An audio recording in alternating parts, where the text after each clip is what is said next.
ओम। सभी को प्रणाम। मेरा नाम सीमा जौहर है और मैं योग सिखाती भी हूँ सबको। योग आज की पद्धति नहीं है, योग हमारे वेदों में है, उपनिषदों में है। आप पुराने शास्त्र देखिए, सब में योग के बारे में अच्छे से विस्तार से बताया गया है। पहले ये ऋषि मुनि करा करते थे और गृहस्थियों को इसके लिए निषेध बताया गया था, लेकिन धीरे धीरे इसको आगे बढ़ाया गया। स्वामी रामदेव जी, जिन्होंने विश्व के पटल पर योग को सरल विधि से उपस्थित किया, और आज एक अनपढ़ इंसान भी, जिसको पढ़ना नहीं आता, एक रिक्शा चलाता, वो भी योग कर सकता है। योग के दो पक्ष हैं। कुछ लोग योग समझते हैं कि हाथ पैर ऊपर नीचे करना, कूदना, यही योग होता है। योग का एक तो शारीरिक पक्ष है, जिससे हम अपने शरीर को ठीक करते हैं। जैसे हमारे को शुगर हो गई है, कोलेस्ट्रॉल हो गया है, या मोटापा आ गया है, या कहीं पर दर्द है, तो उसके लिए हम करते हैं। और एक होता है आध्यात्मिक पक्ष, मानसिक शांति। योग के लिए कहा गया है समदोषा समग्निश्चा समधातु च मल क्रिया प्रसन्न आत्मनि इंद्रिय इति भी दिए थे। अगर आपके तीनों दोष सम हैं, आपके मल क्रिया ठीक है, आपके 13 अग्नियाँ जो हैं, जठाग्नि और पंच, आपके हम कहते हैं कि पंच भौतिक शरीर है, 5 भूताग्नि और 7 धप्ताग्नि, ये सारी की सारी आपकी ठीक है, कोई दिक्कत नहीं है। लेकिन यदि आपका मन और आपकी आत्मा वो प्रसन्न नहीं है, तो आप स्वस्थ नहीं कहला सकते। और हम सोचते हैं कि हमें कोई रोग नहीं है तो हम तो स्वस्थ हैं। तो योग खाली बीमारियों से मुक्ति के लिए नहीं किया जाता, योग मन की शांति के लिए भी किया जाता है। कई बार हम देखने में पूर्णतः स्वस्थ दिखते हैं सामने से, और हम अक्सर लोगों के बीच में जाते हैं, जब योग सिखाते हैं, अच्छे बड़ी बड़ी गैदरिंग होती है, उनसे पूछते हैं आप स्वस्थ हैं, बोलते हैं हाँ स्वस्थ हैं। और फिर पूछा जाता है कि आपका फ्रेशनेस तो है ही नहीं। जैसे सिंपल एक नींद ही ले लीजिए, लोग कहते हैं हम रात को सब सो जाते हैं, सबका अपना अपना टाइमिंग है, लेकिन नींद भी 3 प्रकार से होती है, राजसिक होती है, सात्विक होती है, तामसिक होती है। अब अक्सर लोग जो सो के उठते हैं वो राजसिक नींद में उठते हैं, और बीच के लोग जो हैं तामसिक में। सात्विक नींद वाले बहुत कम होते हैं। सात्विक वाला जो उठता है वो बिल्कुल फ्रेश होकर उठता है, उसके फेस पर भी ऐसी फ्रेशनेस नज़र आती है, उसको किसी प्रकार की टेंशन नहीं होती, और रात को उसको सपने भी नहीं आते। तो योग जो करता है, योग क्या करना है, योग आत्मा का परमात्मा से मिला, युज धातु से मिल के बना है। ये लोग समझते ही नहीं हैं। लोग समझते हैं कि बस, मैंने बहुत देखा है, लोगों से बातचीत की है, डॉक्टर बोलते हैं आप योग करते हैं, कोई बीमार जाए तो बोलते हैं हाँ, तो आजकल अभी योग करना बंद कर दीजिए। ना तो पेशेंट बताता है कि मैं योग में क्या करता हूँ, ना डॉक्टर पूछता है कि आप कौन सा योग करते हैं। योग बताना चाहिए कि ठीक है, अगर आपको कमर में दर्द है तो आप आगे मत झुकिए, आपको हर्निया है तो आप पीछे मत झुकिए, आपको किसी प्रॉब्लम का ऑपरेशन हुआ है तो आप 3 महीने तक कपालभाति मत कीजिए। योग में अब आपको बताना चाहूँगी कि इसमें फ़र्क क्या है। एक होता है प्राणायाम, जिसको बोलते हैं ब्रीदिंग एक्सरसाइज, प्राणों का आयाम, प्राणों की एक्सरसाइज उसे बोला जाता है। तो उसको करने से हम अपने इंटरनल बॉडी को ठीक कर पाते हैं। इंटरनल में इसमें दोनों काम आते हैं, आपके ऑर्गन है उनको भी ये ठीक करता है, साथ में आपकी मन की स्थिति को भी शांत करता है। कारण उसका क्या है, क्योंकि हम जब प्राणायाम करते हैं तो हम कंसंट्रेशन करते हैं, एकाग्रता के भाव में आते हैं। ये कहा गया है, शास्त्रों में कहा गया है, क्षिप्त मूढ़ विक्षिप्त की अवस्था में योग कर नहीं सकते, क्योंकि उसमें इंसान कभी राजसिक प्रवृत्ति में है, कभी तामसिक में है, कभी सात्विक में है। तो जब मन के अंदर हमारे दिमाग में विचार चलते रहते हैं, तब तक हम कभी शून्य अवस्था में आ नहीं सकते। और जब तक शून्य अवस्था में नहीं आएंगे, मन एकाग्र। अब आपके मन में चल रहा है कि जी बाल्टी में पानी भरना है, या दूध वाला बाहर आया है, या किसी का फ़ोन कॉल आ रहा है, तो ये मन में चल रहा है, तो आपकी एकाग्रता कहाँ है। तो जब तक एकाग्रित होंगे इन सब से बाहर के, इसीलिए कहा जाता है, योग में सिखाया जाता है प्रत्याहार, अपने आप को बाहर के आकर्षणों से समेट लेना, अपनी इंद्रियों को।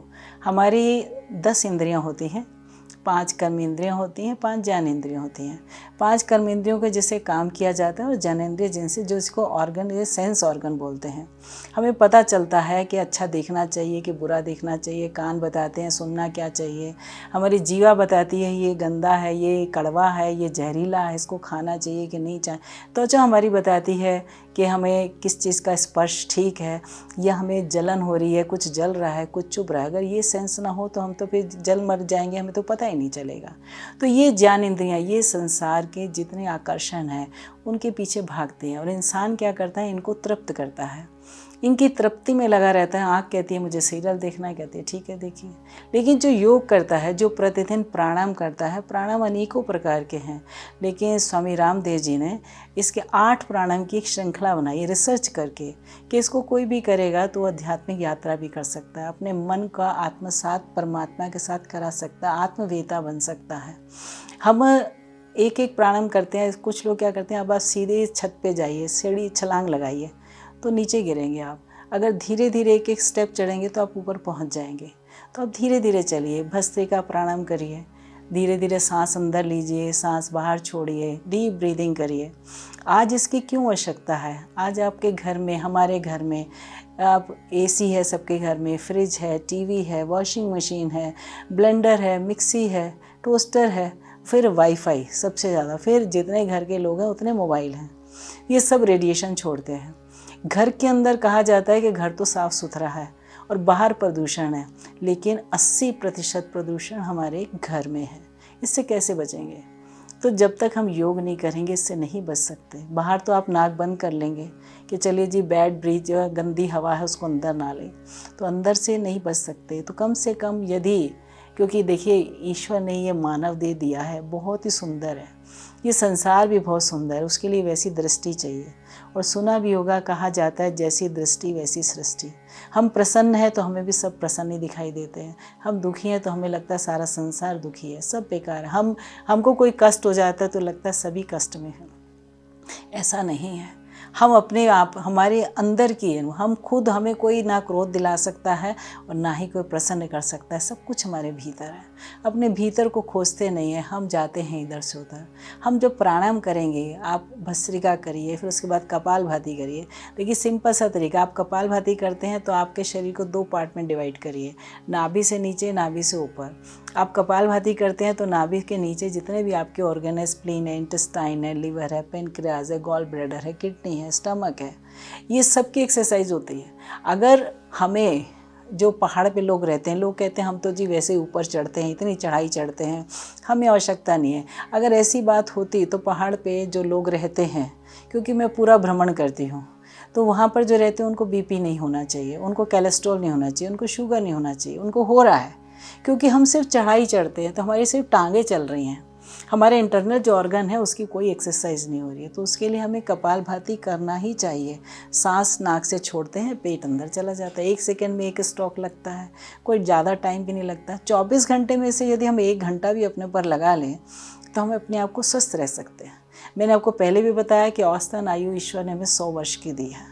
अब इस 100 वर्ष में हम 40 साल तक आते आते ही हम बुढ़ापे का आनंद ले लेते हैं, तो वो गलत है। हमारा एक एक पल बहुत कीमती है, इसको सही ढंग से बिताएं। हम खुद स्वस्थ रहेंगे तो हम समाज के लिए कुछ काम कर पाएंगे, समाज के लिए कर पाएंगे, देश के लिए कर पाएंगे। हम खुद ही बीमार हैं तो क्या करेंगे?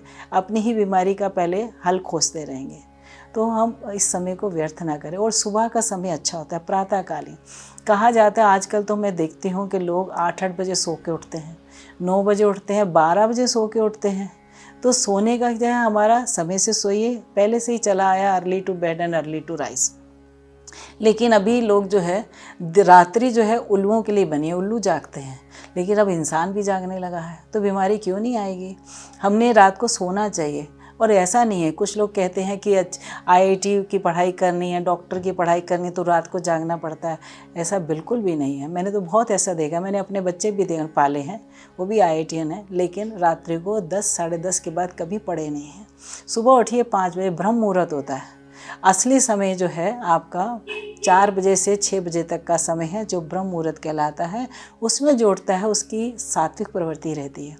वातावरण में कहा जाता है कि प्रातःकालीन ईश्वरीय शक्तियाँ भी भ्रमण करती हैं वातावरण में, और जो भी उस समय बैठ के साधना करता है तो ईश्वरीय शक्ति, जिसे कहते हैं कॉस्मिक एनर्जी, वो हमारे भीतर प्रवेश करती है। हमारे सर के ऊपर यहाँ पर ब्रह्मरंध्र होता है, जिसको कहते हैं एंटीना, सहस्त्रार चक्र होता है, तो यहाँ से वो भीतर प्रवेश करती हैं। और भीतर जाके उनका काम क्या है? ध्यान क्यों करते हैं? ध्यान का क्या कारण है? ध्यान में इसलिए बैठा जाता है, जब एकाग्र हो जाते हैं तो हमारे यहाँ से कॉस्मिक एनर्जी एंटर करती है। और कॉस्मिक एनर्जी का काम क्या है कि हमारे शरीर के अंदर कहीं पर भी अवरोध हैं तो उनको वो सफाई कर देती है। तो फिर इसीलिए कैंसर तक जो है मेडिटेशन से ठीक हो जाता है। हम अनुलोम विलोम करें। अनुलोम विलोम से आप नाभि के ऊपर का जो हिस्सा है आपका, तो उसको जो है जहाँ पे 2 लंग्स है हमारे, हमारा हार्ट है, आँखें हैं, कान है, नाक है, मुंह है, ब्रेन है, सबसे बड़ा जो ब्रेन हमारा मीटर बॉक्स है, पूरे शरीर को चलाता है, सारे मैसेज जाते आते हैं, वो ठीक रहेगा तो हम भी ठीक रहेंगे। आजकल के जॉइंट्स की पेन बहुत है सबको, अनुलोम विलोम करिए। पार्किंसन हो रहा है, अब डिमेंशिया बढ़ रहा है, अल्जाइमर बढ़ रहा है, बहुत बढ़ रहा है। पहले तो ऐसा नहीं होता था। क्यों? अब सारे मोबाइल के एडिक्शन हो गया सबको, टीवी का एडिक्शन है, टीवी नहीं छोड़ सकते, मोबाइल नहीं छोड़ सकते, लेटे हैं तब भी, बच्चे हैं छुप के रज़ाइयों में सर्दियों में, और गर्मी है तो चादर ओढ़ के उसके अंदर मोबाइल लेकर बैठे हैं। तो ये क्या हो रहा है, एक तो आंखें ख़राब हो रही हैं, फिर ब्रेन के ऊपर उसको स्टेयर करते हैं छोटे बच्चे। मम्मियाँ बड़ी खुश होती हैं कि बच्चा मेरा जो है थोड़ी देर बैठ गया चुपचाप, अब मैं अपना काम करूँगी। तो बच्चा जो उसको स्टेयर कर रहा है, वो गेम खेलता है, जितना स्टेयर करेगा उसके दिमाग के लिए नुकसानदायक है, आगे नहीं पढ़ पाएगा, चश्मे उसको लग रहे हैं। इन सब से बच सकते हैं। खेल खेल में योग, श्रद्धेय स्वामी जी ने किताबें निकाल रखी हैं, पहली क्लास की, दूसरी की, तीसरी, चौथी, पाँचवीं, सबकी निकाल रखी हैं कि बच्चों को खेल खेल में योग कैसे सिखाया जाए। हम भी कैंप लगाते हैं बच्चों का, बच्चों को बताते हैं कि योग बहुत ज़रूरी है। कारण क्या है, अब हम कहते हैं अनुलोम विलोम करिए, लोग कहते हैं अनुलोम विलोम करेंगे तो जॉइंट्स का पेन कैसे ठीक होगा, अनुलोम विलोम करेंगे तो हार्ट की ब्लॉकेज कैसे ठीक होगी, हमारा लंग्स के वो कैसे फंक्शन अच्छा करेंगे, लंग्स की कैपेसिटी बढ़ा देता है। क्यों? हम कहते हैं डीप ब्रीदिंग करिए, जितना आप डीप ब्रीदिंग करेंगे उतना ही ज़्यादा शुद्ध वायु अंदर जाएगी। अब आप कमरा बंद करके करेंगे तो उसका कोई फ़ायदा नहीं है। आप ना ओपन में करना चाहिए, खिड़कियां खुली होनी चाहिए, बाहर बरामदे में बैठिए, छत पर बैठिए, खुले में जितना सांस लेंगे उतना ज़्यादा अच्छा है। जितना ज़्यादा ऑक्सीजन आपके अंदर जाएगा उतना ही वही जो ब्लड आपका हार्ट से लंग्स में आता है, तो ऑक्सीजनेटेड ब्लड, वो ज़्यादा उसको ऑक्सीजन मिलेगी, तो वो ऑक्सीजनेटेड ब्लड आपके पूरे शरीर में वापस जाएगा, तो जो संचरण करता है, सर्कुलेट होता है, एक एक सेल की रिपेयरिंग करेगा। तो फिर कहाँ से होगा? आप कहते हैं ना कभी दर्द हो रहा है, दबा दो, दबाने से क्या होता है, वहाँ पर ये ब्लड का सर्कुलेशन रुक गया, तो इसलिए आपको दर्द हो रहा है, आप कहते हैं दबाइए। हम भी खुद कहते हैं यहाँ पर प्रेस करने से अच्छा लग रहा है, जितना प्रेस करेंगे उतना अच्छा लगता है, तो वहाँ पे फिर धीरे धीरे सर्कुलेशन ब्लड का होने लगता है, तो दर्द ठीक हो जाता है, ऑक्सीजन पूरा पहुँच रहा है। अब सिर में दर्द है, सिर में दर्द क्यों होता है? जितना हम दिन भर में ऑक्सीजन हमारी बॉडी को चाहिए उसका 75%, 75% भाग हमारे ब्रेन को चाहिए होता है, वो नहीं मिल पाता तो सिर में दर्द होता है। तो कहीं पर भी दर्द है तो पहले पानी पीजिए, एक मग्गा लीजिए, खोलाइए उसको पानी को, और एक एक घूंट करके उसको पी जाइए, देखिए आपको कैसे आराम आता है। फिर पॉइंट्स बताते हैं योग में कि क्या कि ये एक सब्जेक्ट नहीं है कि खाली आपने सांस लिया और सांस छोड़ दिया। लोग कहते हैं सांस लो, सांस छोड़, इससे क्या होगा? बहुत कुछ होता है। अगर इसको आप आध्यात्मिकता के साथ जोड़ेंगे तो फिर आपको पता चलेगा कि वाकई में योग का कितना फ़ायदा है। योग करते करते, योग सीखते सीखते हमें स्वयं नहीं पता होता कि हमारी सीढ़ी ऊपर चढ़ती जा रही है, हम ऊपर जा रहे हैं, अपने आप को अपग्रेड कर रहे हैं। जैसे आजकल मोबाइल भी थोड़े दिन के बाद बोलता है ना कि मुझे अपडेट करिए, अपडेट नहीं करेंगे तो फिर आपका काम ठप हो जाएगा। कई चीज़ें करनी पड़े, ऐसे हमने आपको भी अपडेट करना पड़ता है। छोटी छोटी सी बातें जीवन में हमारे काम आती हैं। हम योग के माध्यम से, जैसे हमारा प्रतिदिन हम कर रहे हैं कपालभाति, अनुलोम विलोम, फिर उसके बाद भ्रामरी करते हैं। आजकल स्ट्रेस सबको है, बच्चों को स्ट्रेस है, स्ट्रेस को कैसे मुक्ति पाए? भ्रामरी प्राणायाम करिए। एग्ज़ाम के दिन है, वर्कलोड ज़्यादा है, भ्रामरी करिए, उससे बिल्कुल शांत हो जाता है आदमी थोड़ी देर के लिए, और करने के बाद थोड़ी देर लेट जाए, ओम का उच्चारण करें।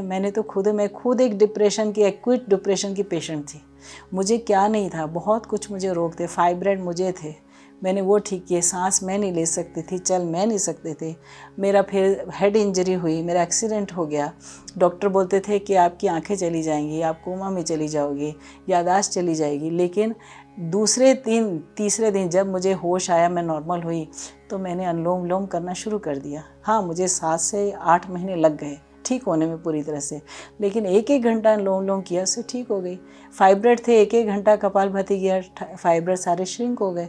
लेकिन थोड़ा सा पेशेंस चाहिए। हम उसको ये ना करें, हम आंखें बंद करके जब करते हैं तो साथ साथ में दोनों विचार चलने चाहिए कि एक तो मेरा रोग ठीक हो रहा है, मैं स्वस्थ हो रही हूँ या हो रहा हूँ, और दूसरा साथ में ये होना चाहिए कि मेरा प्रभु से मिलन हो रहा है, मैं अपने आत्मा को परमात्मा से मिला रही हूँ। मेन यही है, ईश्वर के साथ मिलन। इसलिए कहते हैं अष्टचक्र नवद्वारा देवानाम पुरयोध्या तस्याम हिरण्यकोशा स्वर्गो ज्योतिषा, कि हमारा ये ईश्वर ने जो शरीर दिया है, पंचभौतिक शरीर है, ये खाली शरीर नहीं है, ये अयोध्या नगरी है, इसके भीतर राम रहते हैं। तो राम के साथ क्या व्यवहार करना चाहिए ये सबको पता है। भगवान को हम क्या देते हैं, अच्छा अच्छा देते हैं।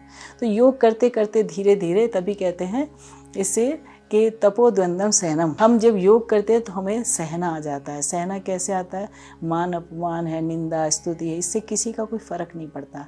धीरे धीरे आपकी वाणी में ठहराव आता है, आपका यहाँ पर गले में विशुद्धि चक्र होता है, ये जागृत होता है, भूख प्यास नियंत्रित करता है। तो इससे हमारा क्या है कि शरीर तो ठीक हो ही रहा है, वो आपको पता भी नहीं चलेगा, लेकिन साथ साथ आपकी आंतरिक जो मन की भी शुद्धि हो रही है, हमारा आत्मविश्वास प्रबल हो जाता है। हम इतने आगे तक बढ़ जाते हैं, हमें पता नहीं चलता, मन की शांति मिलती है। फिर क्या है, रात को जब आप सोएंगे तो सोते ही नींद आ जाएगी। क्यों नींद क्यों नहीं आती? क्योंकि हम परेशान होते हैं, मन में उलझनें चल रही होती हैं, कई प्रकार दिन भर की जो गतिविधियां हैं वो हमारे भीतर चल रही होती हैं। हम कहते तो हैं, इसलिए कहा जाता है 3 प्रकार के हमारे मन होते हैं, चेतन, अवचेतन और सचेत। जैसे कॉन्शियस, अनकॉन्शियस, सबकॉन्शियस। कुछ चीज़ें तो हमारे नीचे दबी रह जाती हैं, कुछ बीच तक आती हैं और कुछ तुरंत ख़त्म हो जाती हैं। जैसे चीनी तो घुल जाती है पानी के अंदर, पानी दिखता है लेकिन चीनी नहीं दिखती है। मिट्टी डालेंगे लेकिन मिट्टी दिखेगी। ऐसे कई विचार हैं जो सालों साल के हमारे ब्रेन में पड़े रहते हैं, जो हमें धीरे धीरे तंग करते हैं। तो योग आपको इन सब से मुक्ति दिला देता है। ध्यान तभी हो सकता है, अनुलोम विलोम करेंगे, उसके बाद आप भ्रामरी करिए, मन शांत हो जाएगा। फिर आप ओम का उच्चारण कीजिए। ओम का उच्चारण ही अपने आप में इतना प्रभावपूर्ण है, इसका इतना लाभ है कि डिप्रेशन के पेशेंट को हम इससे ठीक कर देते हैं। ओम की इतनी वाइब्रेशन है, आप जब ओम का उच्चारण करते हैं तो अपने आसपास का ऑरा बढ़ा लेते हैं।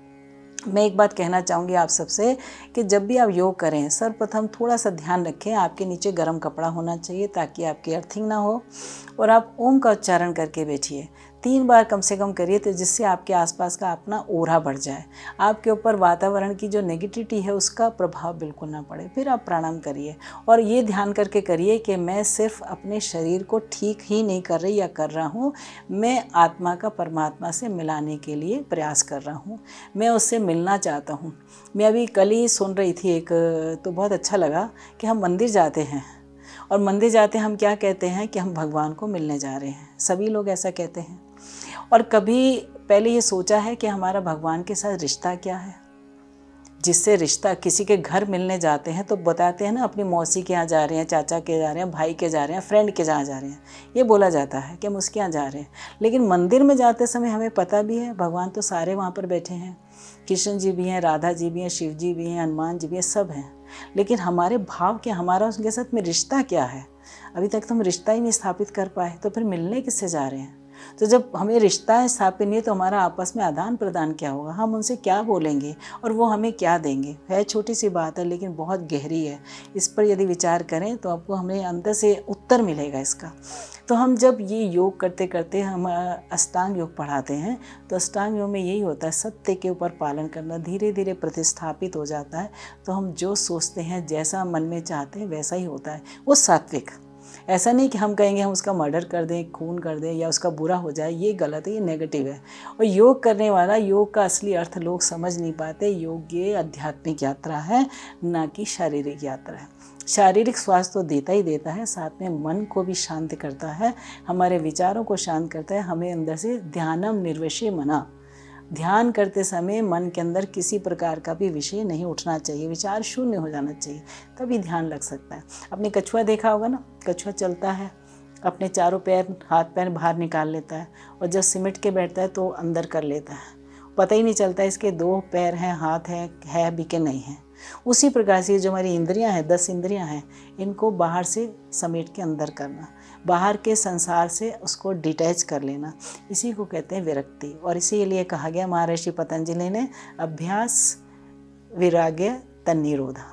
जब तक इसका हम अभ्यास नहीं करेंगे तब तक हमें विरक्ति पैदा नहीं होगी, और विरक्ति पैदा नहीं होगी तो हम आध्यात्मिक यात्रा नहीं कर सकते। तो योग का मैं आप सबसे यही कहना चाहूँगी कि इसका उत्कर्ष यही है, आत्मा का परमात्मा से मिलन। धीरे धीरे एक एक स्टेप करते हुए हम उस अपनी मंजिल तक, अपने लक्ष्य तक पहुँचते हैं।